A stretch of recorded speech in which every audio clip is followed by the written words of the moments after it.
各位观众，您现在收看到的信号来自新乡市曼哈顿联合国总部地下1层的7号会议室地儿小人多，十分拥挤。今天是一次秘密球赛，我们能看到画面是因为主裁判在光明正大的偷拍，但毕竟是翻拍切镜手法一般，全程只有英文音频，正好大家也可以听一下中文发言翻译成英文是什么效果。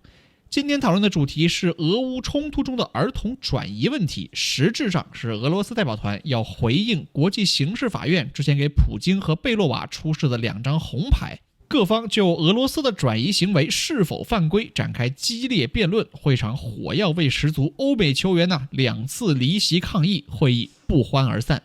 正所谓俄乌血战流离失所，不知亲人去向何处，各执一词是非难辨，只叹万千幼童何辜。 Ladies and gentlemen, good morning. I think that we need about three more minutes to allow other colleagues to come. If they don't by that time, then we will start the meeting. 俄罗斯常驻联合国代表聂边贾也是本次会议的主裁判，不少代表迟到了大约10分钟，迟到是安理会的特色，不得不品尝。顺带一提日常非正式发言的时候，俄罗斯代表用英语是很常见的，甚至我们解说正式会议的时候也见过不用俄文用英文的，主要还是工作方便。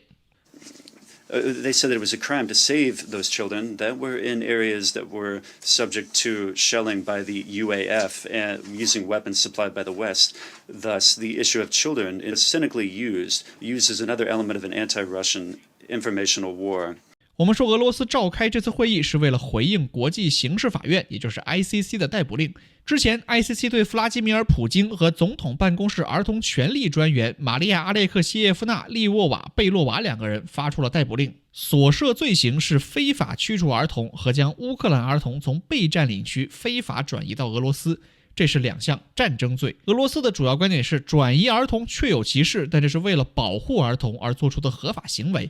等会儿我们会进一步详细介绍这里面的法律问题。 They're doing this to change the focus from the evil of Nazism, which has been sowed in Ukraine even during the Second World War, and which has raised its head now in Kiev as well, where neo-Nazi groups have come to power, that the West is not concerned about the Ukrainization of Russian-speaking children, those evacuated by Kiev from the Donbass, and they're not worried about the forcible Ukrainization of Russians, which is underway all over Ukraine. 这里话锋一转，聊到乌克兰当局是新纳粹主义，并且抨击了乌东地区乃至全乌克兰对俄罗斯族的乌克兰化问题。我们之前介绍过，俄罗斯对乌克兰开展军事行动的其中一个理由就是乌克兰正在实行种族灭绝，而俄罗斯属于是正义之师。之前有小伙伴私信批评我说我的解说倾向俄罗斯当然也有骂我是乌贼的，我还是想解释一下，我的解说主要是帮大家理解不同国家的立场和观点，比如俄罗斯说的是什么意思，美国又为什么那样说，在国际法的角度不同的说法有什么区别或影响，这些发言稿都是仔细斟酌，大多数情况下逻辑自洽的。那当然我解释的时候你也可能觉得颇有道理，但介绍不代表认可，更不代表我就一定支持哪一方。就算我一定要支持一方，我肯定支持中国这一方，而不是俄罗斯或者乌克兰。 Требування, які ми не можемо ніколи. Признайте, що дитини вашої тут краще. Признайте, що йому буде ліпше в чужій родині. Це мені признати, це мені живої матері, гарної матері признати, що моєму синочку в Німеччині буде найкраще, коли він дуже хоче додому. 俄罗斯在这次会议中使用了大量预先录制的视频资料，像这一段就是一位母亲控诉她的孩子被疏散到了德国，所以无法团聚，意思就是你看你们德国不也没干好事吗？当然当场放视频的模式在阿里亚办法会议中比较常见，因为它的形式非常灵活，甚至理论讲阿里亚办法会议根本就没有固定的形式，你想咋开都行。顺便这播放器的 UI 设计还挺复古的，这是30年前由委内瑞拉大使迭戈·阿里亚提出的一种会议形式，原则上呢是高度非正式的秘密会议。实际上如果所有国家一致同意，联合国电视台呢也会公开直播，而且实践中各国一般也不反对，反正联合国也没什么秘密可言。但是这一次，英国代表明确反对进行直播，因为觉得这个会议纯粹是俄罗斯的政治宣传。当时我在某站上也尝试转播被夹了，4舍5入，某站等于英国。不过英国的反对也不奇怪，上个月关于朝鲜人权问题的阿里亚会议，中国也阻止了直播，结果阿尔巴尼亚自己在脸书上直播了，所以俄罗斯有样学样，这次是在油管上直播的，并且声称之后会阻止所有类似会议的官方直播。我觉得吧，联合国秘书处的人肯定心想，太好了，省大事了，谢谢各位大佬吵架。 The fact that there was no mass forced adoption does not exist.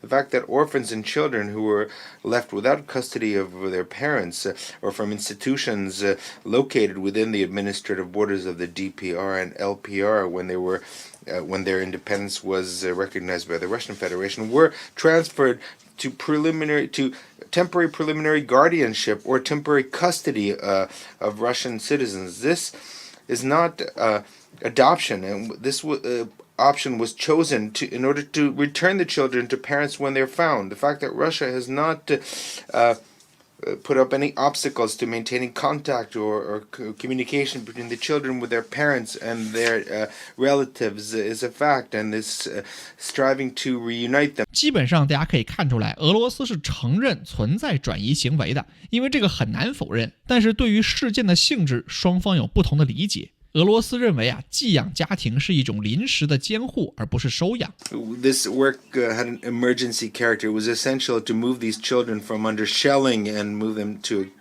safe areas. Optimally, with the agreement of the authorities of the Republic, at least on temporary basis. 这里发言的是贝洛娃，他因为目前属于被国际刑事法院通缉的状态，所以只能视频连线。我们之前说过，普京作为国家元首是否应该享有外交豁免权尚存争议，但是贝洛娃如果跑到罗马规约的缔约国，是很可能真的会被逮捕的。这个时候，美国、英国、马耳他和阿尔巴尼亚的代表离场表示抗议，因为让他发言显然是对 ICC 表达了一种蔑视。法国和瑞士呢似乎没走，不知道他们是怎么商量的。Foster families were determined. For each child, we were working on the possibility of reuniting with parents if they remain in the Donbas. And I would like to stress this and ask the interpreters to interpret this. We're talking about guardianship and custodianship. As far as adoption of children born in the DPR and LPR, there was no such cases since the start of the military operation. 这里还是在说，目前对乌克兰儿童采取的是监护和委托监护的临时措施。之后他又说，这种行为得到了卢甘斯克和顿涅茨克主管当局的同意，于是又请出顿涅茨克人民共和国人权观察员达里亚。当然，这个主管当局也就是顿涅茨克人民共和国，是俄罗斯占领区公投成立的新政府。目前咱们中国也是不承认的。所以这个问题就更加复杂，因为这玩意儿逻辑上和美国在叙利亚偷石油是有一定相似性的。因为美国企业所谓的偷石油，是在叙利亚反对派控制地区与反对派签订了协议，那在叙利亚政府的角度肯定就是偷了。那现在乌克兰东部地区的亲俄政府同意了这种儿童转移，这个同意是否有效呢？大家可以各抒己见。我只能说双标是国际关系的特色，也是外交的常态。随后俄罗斯又放了一段宣传片，这里已经超过1小时了。今天几乎是俄罗斯代表做 pre 来了。 I see that everyone is here now, and I would like to thank the representatives of the United States, United Kingdom, Albania, and Malta for their frequent and feverish migration from this room. This is a clear demonstration of their indifference to the fate of the children of Donbas and Ukrainian children. We organized our meeting to tell the truth about this situation, firsthand testimony from those who are involved in this on a daily basis. This is precisely why we're holding this informal meeting of the Security Council under the IREA formula. But you don't want to listen to this. You're not interested. Of course, it's not very pleasant for you to hear this, and it compromises your own narrative. You don't need the truth. You have already delivered a verdict on the basis of false facts and information that. 俄罗斯代表的超长发言算是正式结束，进入各国代表的讨论环节。所以欧美国家的代表也回来了。今天很多国家没有派政府代表，比如美国派的是一位政治顾问。一方面本来也不是什么特别正式的讨论，另一方面一些国家不想表达对俄罗斯这次会议的支持。你可能会问了，那干脆不来不是更好吗？那他们又舍不得一个来骂俄罗斯的机会，多少也是内心有点纠结。 There can be no dispute about the importance of protecting children from war and its impacts. Let us not allow political rivalry to worsen the situation of children, which are already victims of a conflict they did not initiate. 巴西代表首先表示，政治对抗不要让儿童受到进一步伤害。 Mr. President, in accordance with international humanitarian law, forcible transfers and deportation of civilians, especially children, are prohibited, regardless of their motive. Evacuation of a given area can only be undertaken if the security of the population or imperative military reasons so demand. 这基本是复制粘贴日内瓦第4公约第49条，也就是禁止将被占领地的居民强制移送及驱逐往占领国的领土，不论动机如何，除非有居民安全或迫切的军事理由。同时根据第1附加议定书，撤离儿童仅应在紧急医疗情况下临时进行，并且尽快送回原籍国。日内瓦4大公约我们之前介绍过，所有联合国会员国均已签署，几乎是最普遍适用的国际法原则了。 Furthermore, Brazil believes the adoption of children separated from their parents is unacceptable during war, inasmuch as adoption entails new parent-child relationships with termination of the rights of the birth parents. In this regard, it is of the utmost importance to respect the right of the child to preserve his or her identity, including nationality, to ensure that the child shall not be separated from his or her parents against their will, and to facilitate family tracing and reunification. 这里其实基本可以看出巴西的立场，他并不支持俄罗斯的撤离行动但是也留有余地，就是可能确有紧急原因，但无论如何赶紧团聚是必要的。看过之前视频的朋友肯定知道巴西是双重默哀期间和中国一起坐着没站，北溪调查决议和中国是唯二支持俄罗斯投了赞成票的国家。这个表态可以说对俄罗斯不是很有利。 Russia's choice of speaker is an affront to the members of the Security Council and the international community, and another clear sign of its complete contempt for the United Nations. Just 2 weeks ago, the Security Council voted against the participation of Ms. Daria Morozova, who was presented as a so-called representative of the Donetsk People's Republic at one of its meetings. Despite this clear rejection, today Russia retaliated by imposing 2 so-called representatives of the DPR. 马耳他代表好快的语速，这是刚才离席抗议的代表立场自然是无需多言。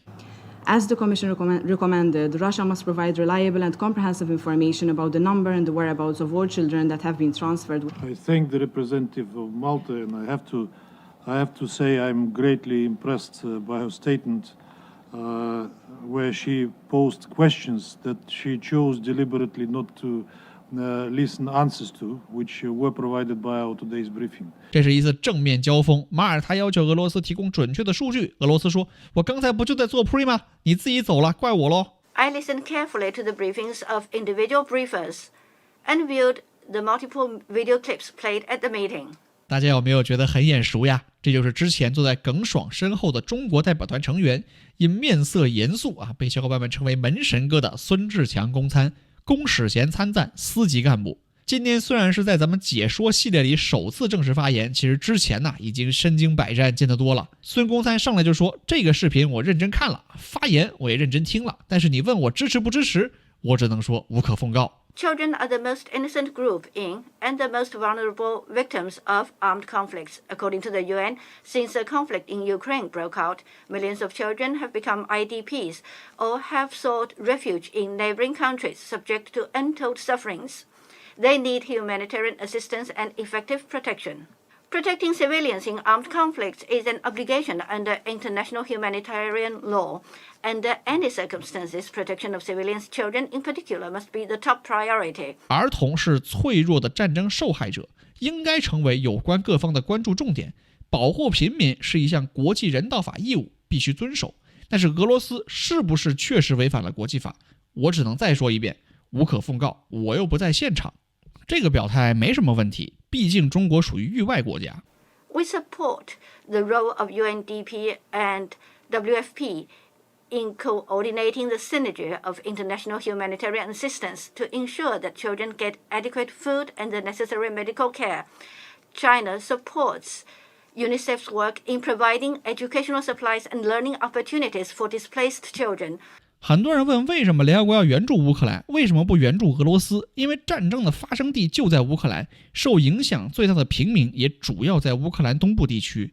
中国呀，不仅支持联合国援助乌克兰，而且中国甚至自己也在援助乌克兰。但是要注意，这里的援助是人道主义援助，像是美国和欧洲的军火援助，那是火上浇油，中国是肯定反对的。之前我们就介绍过，联合国的重点援助区域是乌克兰东部地区，包括目前被俄罗斯控制的顿涅茨克和卢甘斯克。具体的援助内容呢，之前也介绍过，不在此赘述。We welcome all measures conducive to early reunification of separated children from their loved ones. We have noted Russia's indication that it will provide preliminary guardianship to children who are separated from their families, that it does not prevent them from contacting their loved ones, and that it is assisting their reunification with their families. 中国支持失散家庭早日团聚，也注意到俄罗斯的解释，但是我们还是不予置评。Dear colleagues, China is not a party to the Rome Statute, and its position on ICC has not changed. We hope that ICC will uphold an objective and impartial position, apply international law in good faith, and avoid politicization and double standards. 罗马规约相当于国际刑事法院的宪章。中国不是罗马规约的缔约国，意思是你们的事情我不掺和，你也别管到我头上。其次呢，我们也不认为国际刑事法院是个野鸡组织。这个和之前菲律宾搞的南海仲裁庭还是有很大区别的。原则上我们支持你开展工作。最后，虽然我们不掺和，但是希望国际刑事法院还是要客观公正办事，不要双标，也不要瞎搞。给元首发逮捕令的事情呢，还是少干。Ukrainian children separated from their parents, or the identity of whose parents cannot be immediately verified, should not be subjected to forced cross-border or inter-country adoption. Inter-country adoptions should only be carried out in consultation with authorities in the country of origin and in conformity with the principles of international law. 加纳的发言中规中矩。As a state party to the Rome Statute, Ecuador supports the work of the International Criminal Court and follows very closely the decisions of Prosecutor Karim Khan on investigations of alleged war crimes due to the illegal deportation of children and their illegal transfer from occupied Ukrainian territory to Russia. At the same time, we're alarmed by the results of the report from International Independent Commission of Inquiry on Ukraine, which recounts very serious and harrowing violations of the human rights of children in the context of the military aggression against Ukraine. 厄瓜多尔的立场就比加纳更激烈一点，对俄罗斯的批评呢更重一点，但又比刚才马耳他的轻一点，大概就是这个程度。很多时候呢，国家的立场不是0或1，可能是0.1、0.3、0.5，把0.1变成1不现实，但是把0.4变成0.5，或者把0.5变成0.6还是有可能的，这就是外交的目的之一。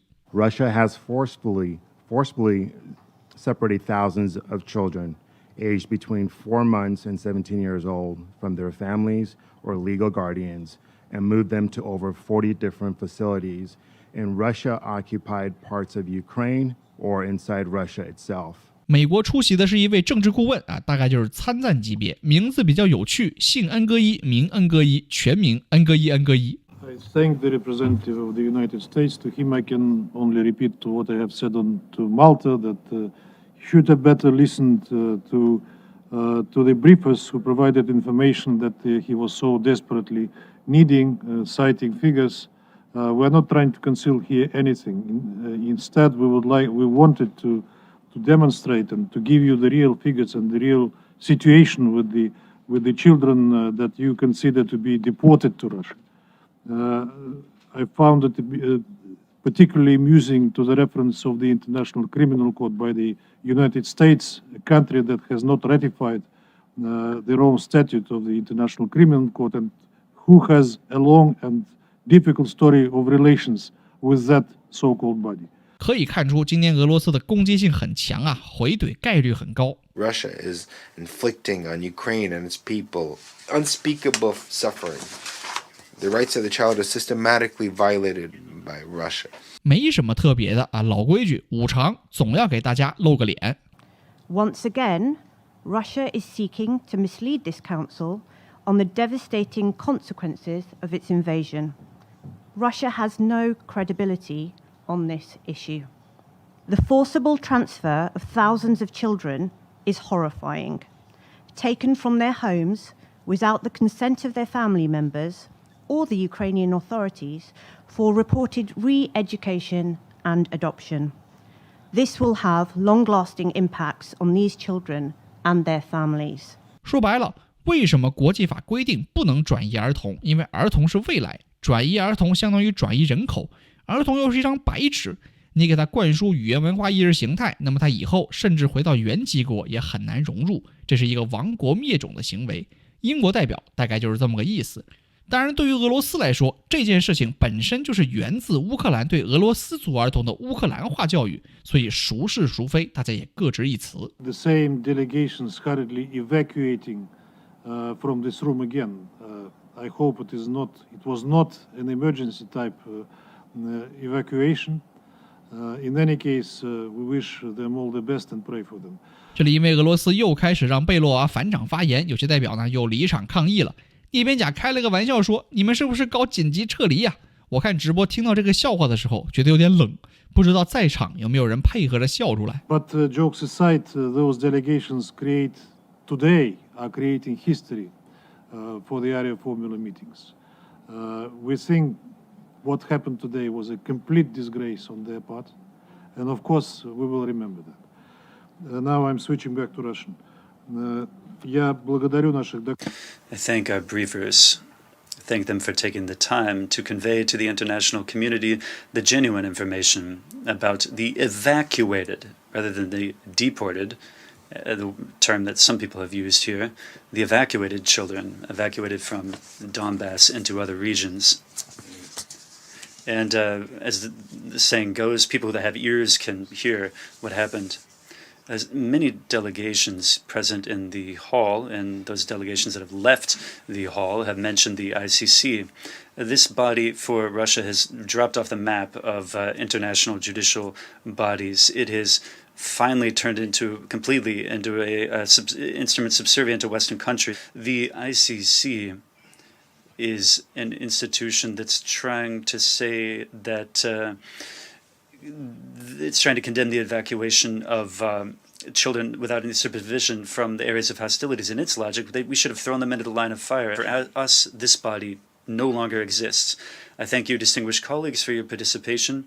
I also wish to thank the interpreters and the Secretariat for their assistance. 俄罗斯代表随后结束会议并且把直播信号切成了二维码，扫码可得俄罗斯今天展示的所有影片。按惯例，简单聊聊我的个人看法。武装冲突中的儿童是国际人道法保护的重点，这种重点保护恰恰因为儿童是冲突中最脆弱的群体之一。我在3月底的时候就说过，俄罗斯肯定要利用这1个月的轮值主席期大做文章，俄罗斯也确实没令我们失望。